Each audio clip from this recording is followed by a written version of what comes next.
இனி கொஞ்ச நாள்ல உங்களை பாக்குறவங்க சொல்லணும், முன்ன மாதிரி நீ இல்லையே. ஆமா, இல்ல, மாறிட்ட. எப்படி மாறிட்ட? கர்த்தர் என்ன மாத்தி இருக்கிறார். அவர் எனக்கு ஒரு பெயர் சூட்டி இருக்கிறார். அவர் என்ன அழைச்சிருக்கிறார். நீ என்ன வெறுத்துட்ட, அவர் என்ன நேசிக்கிறார். நீ என்ன ஒதுக்கி வைக்கிற, அவர் என்ன சேர்த்துக்கிறாரு.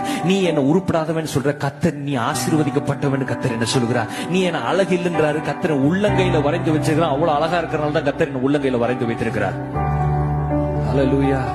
உங்க வீட்டுல அசிங்கமான ஏதாவது ஒரு பொருளை தூக்கி சுமந்துகிட்டு இருப்போமா?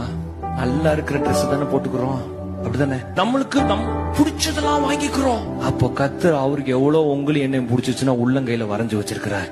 He loves you and me so very much. அவர் விருப்பப்பட்டு கையில வரைஞ்சு வச்சுக்கிட்டாராம். யாரோ ஆண்டவர் கையை பிடிச்சி கொண்டாங்க, இங்க முதல் அந்த புள்ள மூஞ்ச வரைஞ்சு வைப்போம், கொடுக்குறீங்களா இல்லையா? அப்படி இல்லை, அவரே விருப்பப்பட்டு உள்ளங்கையில வரைந்து வைத்திருக்கிறார். என்னே கர்த்தர் அவ்வளவு நேசிக்கிறார் என்று சொன்னார், எனக்கான ஆசீர்வாதங்கள் ரொம்ப மேன்மையா இருக்கும். ஹல்லேலூயா.